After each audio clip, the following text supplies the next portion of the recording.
et à tous, j'espère que vous allez bien. On se retrouve aujourd'hui pour une petite vidéo lecture, comme presque toutes les semaines maintenant, ce qui est chouette. Donc mince, je vous fais bouger. La semaine dernière, j'ai fini le livre Tu comprendras quand tu seras plus grande de Virginie Grimaldi. J'ai pas eu le temps de vous faire la vidéo la semaine dernière parce que j'ai énormément de choses à faire, mais bon, c'est pas grave. J'ai pris des petites notes dans mon journal de lecture que je vous ai montré dans un vlog il y a pas très longtemps. Donc c'est un roman que je dirais plutôt feel good. Je l'ai lu en version papier parce que je l'avais emprunté à la bibliothèque. Donc je vais vous faire le résumé vite fait. Donc c'est une jeune femme psychologue, je crois qu'elle a 32 ans si je ne me trompe pas. Suite au décès de son père, elle se retrouve un petit peu perdue. Elle n'est pas soutenue par son compagnon de l'époque et du coup elle se sépare de lui. Donc ça fait une double rupture finalement. Et elle le vit très très mal. Elle passe plusieurs mois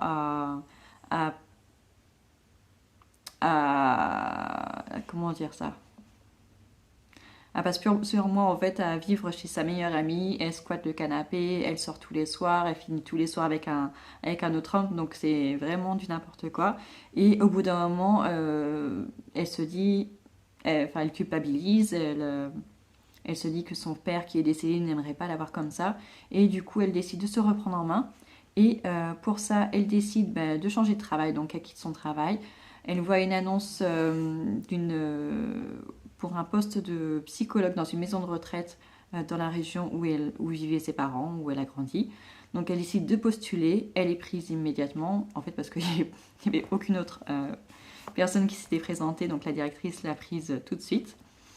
Et quand elle arrive là-bas, en fait, on se rend compte qu'elle n'aime pas spécialement les personnes âgées.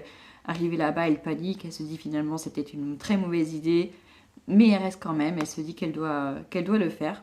C'est un nouveau départ, qu'elle doit se reconstruire. Donc elle y va, elle est hébergée carrément dans la maison de retraite, dans une annexe. Donc ce qui fait qu'elle passe en fait tout son temps dans la maison de retraite. Elle va se créer des nouvelles amitiés avec le personnel, mais aussi avec les résidents.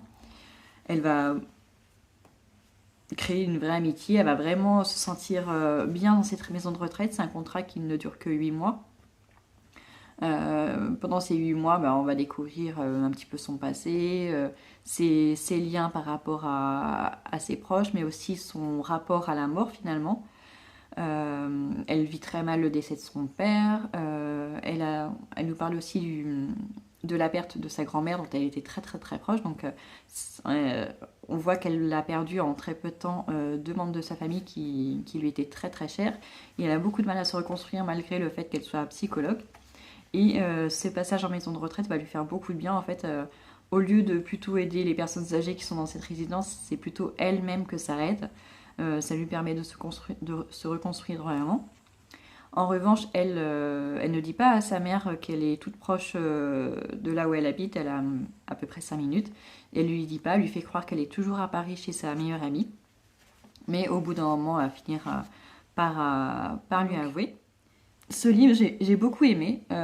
C'est peut-être parce que moi-même, j'ai un rapport à la maladie, à la mort qui est assez difficile. C'est quelque chose qui me... Je dirais pas que ça m'angoisse, mais je ne m'y confronte pas. Voilà, je fuis. Si on parle de mort, de maladie, je fuis, je fais comme si ça n'existait pas. J'ai beaucoup de mal avec ça. Donc je pense que c'est en ça que le roman a résonné un petit peu en moi. Mais ça m'a surpris au début du livre. On a vraiment l'impression que c'est un blog, un journal intime, parce qu'on a vraiment l'impression que c'est de cet ordre-là. Il y a des chapitres qui durent par exemple une seule page, donc c'est assez déroutant. Je crois qu'au total, il doit y avoir 103 chapitres dans le livre, alors qu'il n'est pas extrêmement long non plus. Mais c'est très très très haché.